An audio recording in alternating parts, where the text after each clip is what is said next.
Hello friends, welcome to wifi study live. मैं संजीव राठौर आप सबका स्वागत करता हूं आज के इस इंपॉर्टेंट सेशन में। कल हमने आपके साथ डिस्कस किया था आर्टिकल के कुछ बेसिक रूल्स और उनसे बनने वाले क्वेश्चंस। आपने देखा था कि जो भी इंपॉर्टेंट क्वेश्चंस आप कंफ्यूज हो रहे थे वो किसी भी रूल पर बेस्ड नहीं थे। वो ऐसे क्वेश्चंस थे जिनको देखते ही आपको लग रहा था कि आप इनको सॉल्व कर लोगे, लेकिन उसको समझकर पढ़कर जिसने जवाब दिया उसने सही किया। आर्टिकल हमेशा से चैलेंज क्रिएट करता है। दिखने में जितना ये आसान लगता है उतना ही कई बार ये कंफ्यूज कर देता है। अब अगर आपसे ऐसे क्वेश्चन पूछे जाएं कि नदी के नाम के साथ दा लगाना है, सागर के नाम के साथ दा लगाना है, महासागर के नाम के साथ दा लगाना है, यूनिक थिंग्स के साथ दा लगाना है, हिस्टोरिकल बिल्डिंग के साथ दा लगाना है, तो कोई दिक्कत नहीं, कोई चैलेंज क्रिएट नहीं होता। लेकिन जब क्वेश्चंस लैंग्वेज वाले आते हैं वो चैलेंज क्रिएट करते हैं, और आज इन्हीं क्वेश्चंस को टारगेट करेंगे। अगर आप भी किसी भी एसएससी एग्जाम्स की तैयारी कर रहे हैं और आपका कोई भी डाउट है तो आप इस नंबर पर अपना डाउट भेज सकते हो, अपनी प्रॉब्लम शेयर कर सकते हो, या फिर रोज रात को 8:30 बजे आपके लिए इस पर एक कॉलिंग सेशन होता है। संडे को सुबह 11 बजे ये सेशन है, तो उस सेशन को कॉल के माध्यम से आप ज्वाइन कर सकते हो। अब इसमें होगा क्या, आप कॉल करोगे, आपको चाहे मुझसे बात करनी हो, हितेश सर से बात करनी हो, संदीप सर से बात करनी हो, आकाश सर से बात करनी हो, या रोहित सर से बात करनी हो, सारे एजुकेटर्स आपके साथ जुड़ेंगे और वो आपकी कॉल को उठाएंगे। आपकी कोई सजेशन हो, एडवाइस हो, वो भी आप दे सकते हो। वीडियो के डिस्क्रिप्शन में गूगल फॉर्म दिया गया है, उस गूगल फॉर्म को फिल कर दीजिएगा ताकि आपकी प्रॉब्लम, आपका डाउट, आपकी इंफॉर्मेशन हम तक पहुंच सके। आर्टिकल के कुछ क्वेश्चन मैंने करा दिए थे कल, और उसी सेशन को आज थोड़ा सा आगे बढ़ाते हैं। 30 क्वेश्चन करा दिए थे, आज लेके चलते हैं आपको 31 पे। ये देखो, Neil Armstrong was first man to walk on the moon. Neil Armstrong पहले आदमी थे जिन्होंने चांद पर कदम रखा था, चांद पर वॉक की थी। अब हमने आपको बोला था कि इसका कॉन्सेप्ट क्या कहता है।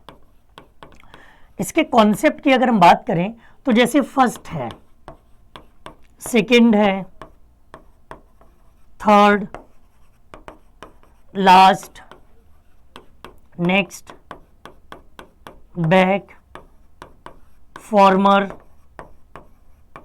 ओनली, बैक, ये सब आपके क्या बताते हैं, ये सब ऑर्डर बताते हैं। ऑर्डर का मतलब ये नहीं कि जाओ पानी ले आओ, ऑर्डर का मतलब है ये सब क्रम बताते हैं।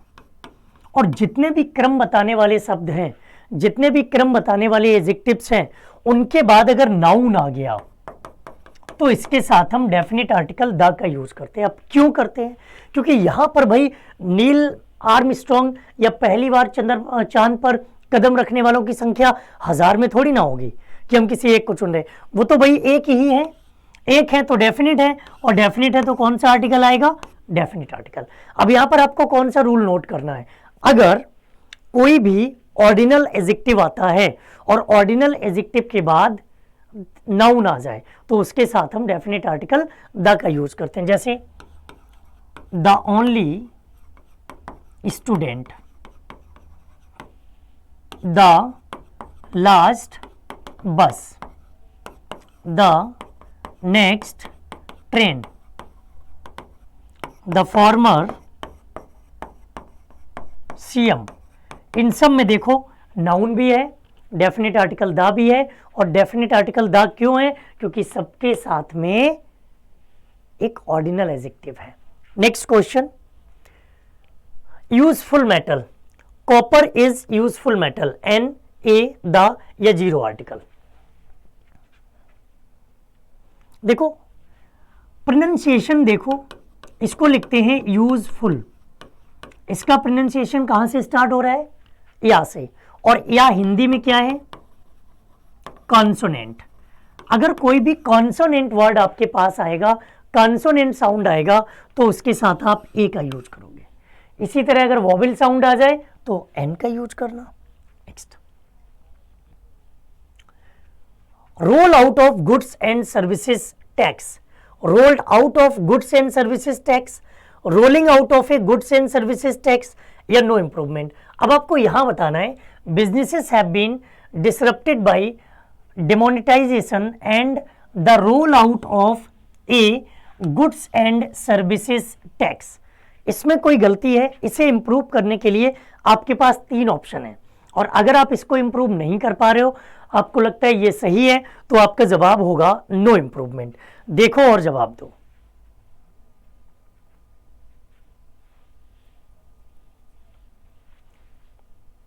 देखिए,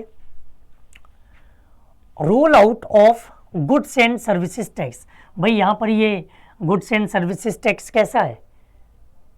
ये कोई ऐसा नाउन थोड़ी ना है जिसको हम काउंट कर सकते हैं। टैक्स को गिन सकते हो ना, तो यहां पर इसके साथ ए तो नहीं आएगा, ये वाला गलत है। Rolled out of goods and services tax या roll out of goods and services, हम आर्टिकल का यूज करने वाले हैं, तो यहां पर इसके साथ कोई आर्टिकल यूज नहीं आएगा। रोल्ड आउट करने की आपको जरूरत नहीं है। ठीक है, next. There were a number of pretty girls at the party, but it was Nisha who remained a centre of attraction. But it was Nisha who was the centre of attraction. वैसे तो हम ये मान के चलते हैं कि जब भी हम प्रॉपर नाउन की बात करते हैं, प्रॉपर नाउन मतलब किसी का नाम, जब भी हम किसी के नाम की बात करते हैं तो किसी के नाम के साथ नो आर्टिकल यूज करेंगे।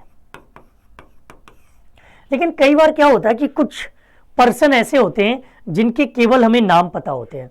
जैसे ये मेरी क्लास रोज रात को 11 बजे होती है, और एक दिन आप पहली बार मेरी क्लास में आए और आपने क्लास ली, आपको अच्छा लगा, आपका दोस्त बार बार फोन कर रहा है, आप बार बार फोन को कट कर रहे हो। फिर जब क्लास खत्म हो गई उसके बाद आपने अपने दोस्त को फ़ोन किया कि यार क्यों बार बार कॉल कर रहे थे, मैं आज इंग्लिश की क्लास ले रहा था। उसने कहा यार इंग्लिश तो मुझे भी कभी समझ नहीं आती है, कौन पढ़ा रहा था? अब आपको कहीं से मेरा नाम पता चल गया कि मेरा नाम संजीव राठौर है। अब आप मेरे लिए ये कहोगे कि कोई संजीव राठौर सर थे, उनकी क्लास ले रहा था, कोई। अब इस कोई की इंग्लिश में वर्डिंग क्या होगी? कोई की वर्डिंग ए और एन है। आप मेरे नाम के साथ ए और एन लगा सकते हो। जब हमें किसी व्यक्ति का केवल नाम पता हो और उसके बारे में कुछ भी ना पता हो, तो फिर हम उस व्यक्ति के नाम के साथ भी ए और एन का प्रयोग कर सकते हैं। तो there was a number of pretty girls at the party, but it was a Nisha. कोई निशा थी जो सेंटर ऑफ अट्रैक्शन थी। हालांकि बहुत प्रीटी गर्ल्स थी उस पार्टी में, लेकिन कोई निशा थी जो सेंटर ऑफ अट्रैक्शन थी। तो यहां पर ए निशा होगा। ये क्वेश्चन सीजीएल लेवल पे ही मिलेगा, क्योंकि ये थोड़ा सा टफ है। वैसे तो हम ये जानते हैं कि हम किसी के नाम के साथ आर्टिकल यूज नहीं करते हैं। देखना कैसे, जब भी किसी का नाम आता है तो आप तुरंत उसके नाम से आर्टिकल हटाने की कोशिश करते हो, कभी आर्टिकल आप उसके साथ यूज नहीं करते। लेकिन हमने लिखा I met a mister Saxena, मैं किसी सक्सेना से मिला। यहां पर वो कोई सक्सेना की बात कर रहा है, और कोई के सेंस में आप आर्टिकल का प्रयोग कर सकते हो। I was going to Rishikesh when on way I meet European. मैं ऋषिकेश जा रहा था, जब मैं रास्ते में था तो मैं एक यूरोपियन से मिला। मैं किसी यूरोपियन से मिला। देखो और कोशिश करो, जवाब आप दे सकते हो इसका। और जो लोग भी लाइव हैं, एक बार सभी लोग लाइक बटन पे प्रेस कर दीजिए। जितने लोग भी लाइव हैं सभी लोग एक बार लाइक बटन पे प्रेस कर दो। देखो, एक तो फिक्स वर्ड है on the way, on the वे, ये आपका फिक्स वर्ड है। यूरोपियन को जब हम लिखेंगे तो यूरोपियन को ऐसे लिखेंगे, यूरोपियन। अब इसका जो प्रोनाउंसिएशन है वो किससे हो रहा है? प्रोनाउंसिएशन या से हो रहा है, जो कि कॉन्सोनेंट है। और कॉन्सोनेंट के साथ हम किसका यूज करते हैं? ए का। तो पहले में द आ जाएगा क्योंकि on the way fix word है, और दूसरे में हम यूरोपियन के साथ ए का यूज करेंगे। I met friend in the train. A, the, an या फिर नन ऑफ दीज, इनमें से कोई नहीं। मैं किसी एक फ्रेंड से मिला, मैं किसी एक फ्रेंड से मिला। तो यहां पर कर सकते हो भाई, यहां फ्रेंड को डेफिनेट तो नहीं किया गया, कोई मित्र, कोई फ्रेंड, कोई मित्र, एनी फ्रेंड। और जब भी एनी का सेंस आए तो एनी के सेंस में फिर आर्टिकल के रूप में हम ए और एन का यूज करते हैं। Next, I first saw the Himalayas year ago, an year ago, the year ago, a year ago, या फिर नन ऑफ दीज।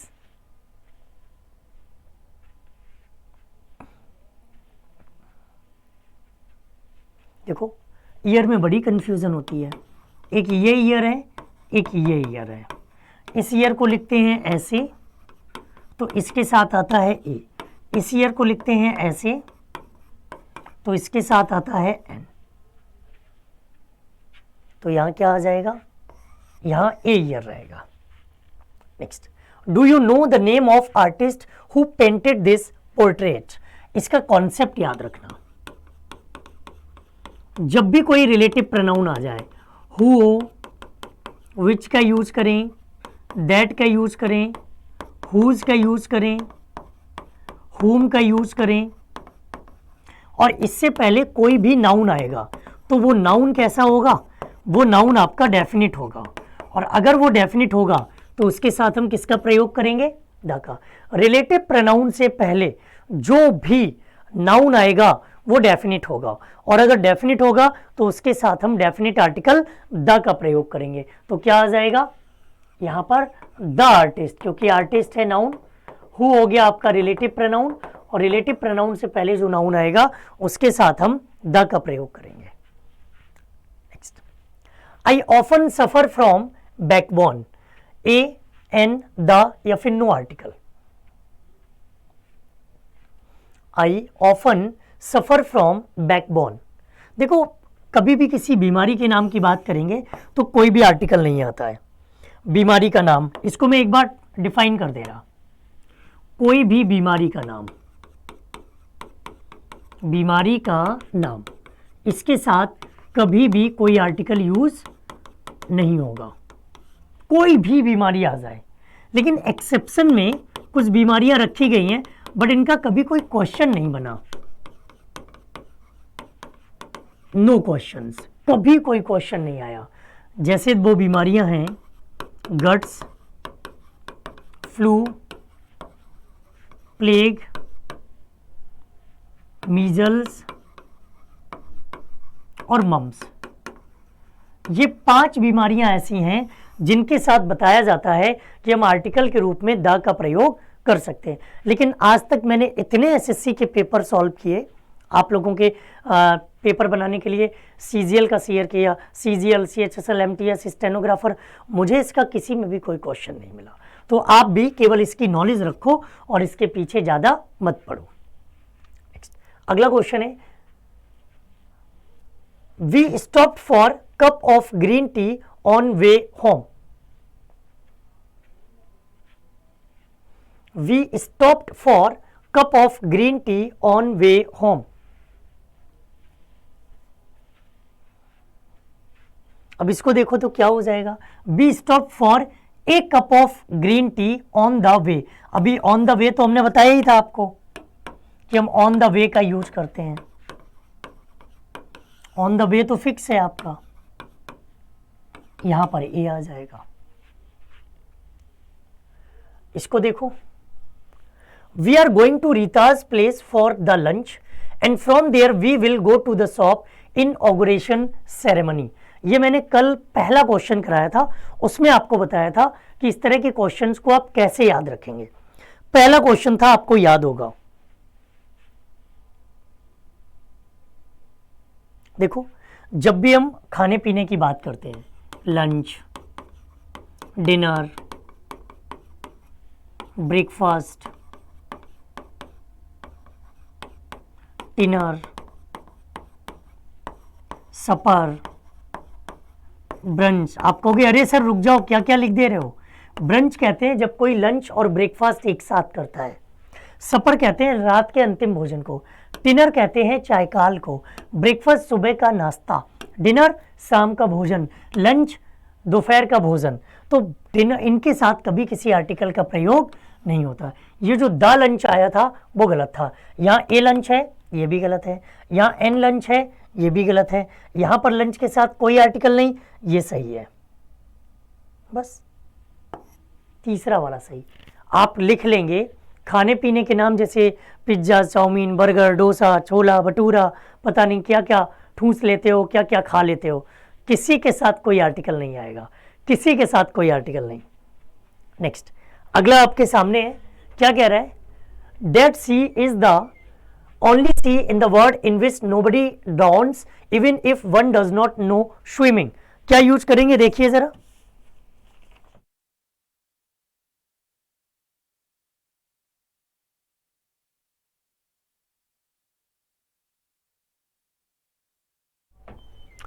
तो Dead Sea is the only sea in the world in which nobody drowns even if one does not know swimming.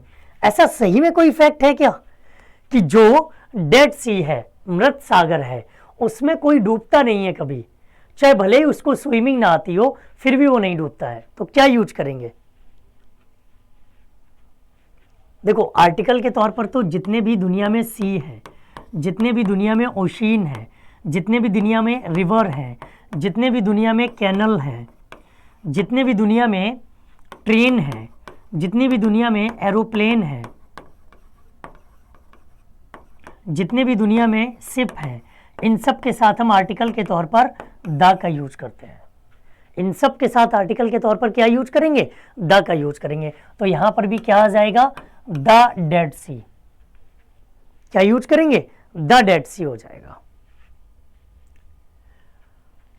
इसमें देखो, mister Sharma holds honorary post in this committee, he is an accomplished member of civil society. कल बिल्कुल इससे मिलता जुलता एक question कराया था मैंने, बिल्कुल डिट्टो इससे मिलता जुलता क्वेश्चन था। और इसकी बात करें तो ऑनरेरी को ऐसे लिखते हैं, ऐसे लिखेंगे तो क्या आ जाएगा? एन आ जाएगा। He is posing the idea of where to plan this year's vacation, Switzerland, Paris or United Arab Emirates, and has still not arrived at any decision. ये जो मैंने परसों कॉन्सेप्ट कराए थे, कल कुछ क्वेश्चन और कॉन्सेप्ट कराए, और आज ये कॉन्सेप्ट और क्वेश्चन करा रहे हैं, ये केवल एक चीज रह जाएगी आपकी, जीरो आर्टिकल। बाकी पूरा आर्टिकल हमने आपका कवर करा दिया। अब इसको देखो, वैसे तो कंट्री के नाम की बात करें तो कंट्री का नाम नो आर्टिकल, उसके साथ हम किसी भी आर्टिकल का प्रयोग नहीं करते हैं। लेकिन अगर कंट्री के नाम के साथ यूनाइटेड आ जाए, किंगडम आ जाए, रिपब्लिक आ जाए, इनके साथ फिर हम द का यूज कर सकते हैं। कंट्री के नाम के साथ कभी किसी आर्टिकल का प्रयोग नहीं करते हैं, लेकिन अगर कंट्री के नाम के साथ यूनाइटेड, किंगडम, रिपब्लिक इस तरह के शब्द आते हैं तो फिर हम दा लगा सकते हैं। इनमें तो ऐसा कुछ है नहीं, यूनाइटेड में लगा हुआ है तो फिर आप दा यूज कर लोगे। एग्जाम्पल आपके पास है the United States of America, the United Kingdom, United Arab Emirates, ये सब आपके एग्जाम्पल बन गए। You are a thoughtful, sensitive, strong boy with gift, unique gift, he said. तो ए एन द या नो आर्टिकल। कई बार हम लोग कहते हैं ना कि तुम बड़े यूनिक हो,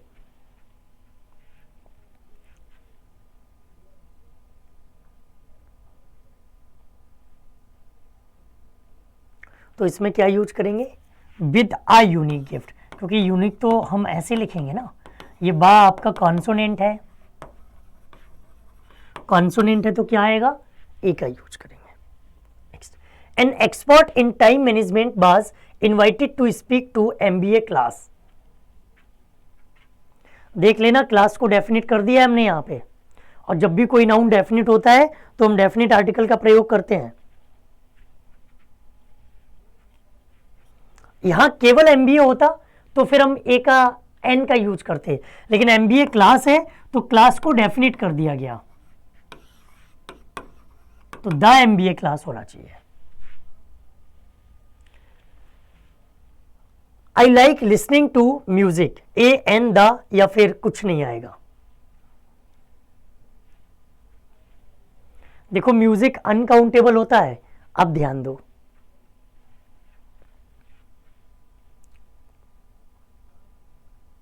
म्यूजिक होता है अनकाउंटेबल, और अनकाउंटेबल के साथ कभी ए और एन का यूज कर नहीं सकते। एक फिक्स वर्ड है listen to the music, the आ जाएगा। Next, cotton of Egypt is superior to that of India. Egypt की कॉटन इंडिया की कॉटन से अच्छी है, सुपीरियर है। तो यहां पर कॉटन को डेफिनेट कर दिया। अब ये मत रट्टा मार लेना कि कॉटन के साथ हम द का यूज करेंगे। यहां कॉटन को डेफिनेट किया गया है, और डेफिनेट किया है तो हम किसका यूज करेंगे? द का यूज करेंगे। टेलीफोन इज रिंगिंग, और टेलीफोन एक इन्वेंटेड थिंग है। जब हम इन्वेंटेड थिंग की बात करते हैं तो उसके साथ द आता है। The telephone is ringing. This is eagle, eagle गिना जा सकता है, तो दिस इज एन ईगल। चलिए, अगर आपका कोई डाउट है किसी भी एग्जाम से रिलेटेड, या एग्जाम देके बाहर आ रहे हैं, तो आप इस नंबर पे व्हाट्सएप या कॉल कर सकते हो। वीडियो के डिस्क्रिप्शन में एक गूगल फॉर्म दिया गया है, उस गूगल फॉर्म को फिल कर दीजिए ताकि हम तक आपकी समस्या पहुंच सके। आज के लिए इतना ही, मुलाकात करेंगे कल संडे की स्पेशल क्लासेस में।